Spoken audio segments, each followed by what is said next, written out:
Kahina, princesse de Lorès du 7e siècle.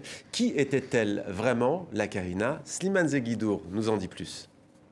Kahina, aucune autre figure de l'histoire du Maghreb ancien n'est autant invoquée, exploitée, en un mot récupérée pour soutenir des causes actuelles, des causes qui lui auraient sans doute paru bien étranges.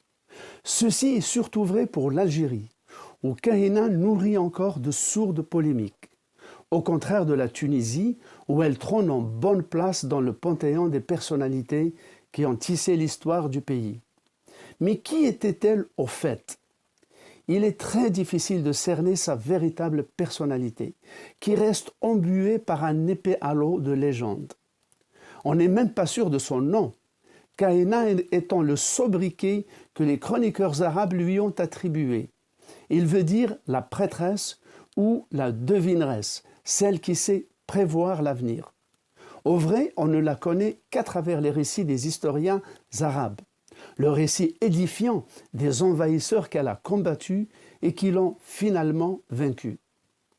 Kahina, qui aurait porté le nom de Dihiya, selon encore l'historien arabe Ibn Khaldoun, est entrée dans l'histoire après l'effondrement du pouvoir impérial byzantin en Afrique du Nord, lors de la prise de Carthage par les Arabes en 692. En réaction, Kahina aurait alors établi son quartier général dans le massif des Aurès, d'où elle aurait mené la vie dure aux envahisseurs avant de succomber sous leurs coups.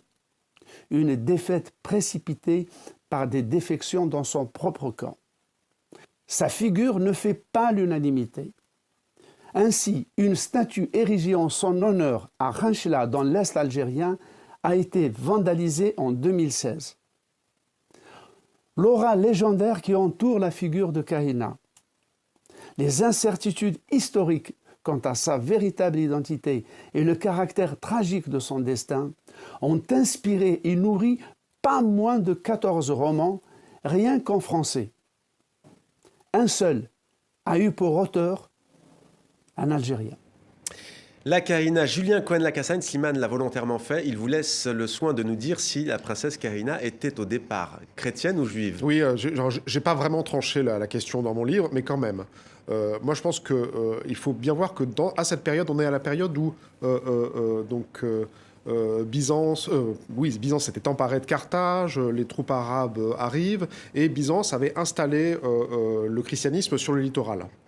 Je pense qu'à cette période-là, il y a une grande porosité entre les monothéismes. Par contre, je ne trancherai pas pour dire si elle était totalement christianisée ou totalement judaïsée. Elle était peut-être les deux en même temps. Et par contre, elle dominait un espace où le monothéisme qui était sans doute dominant était plutôt marqué par l'influence judaïsante.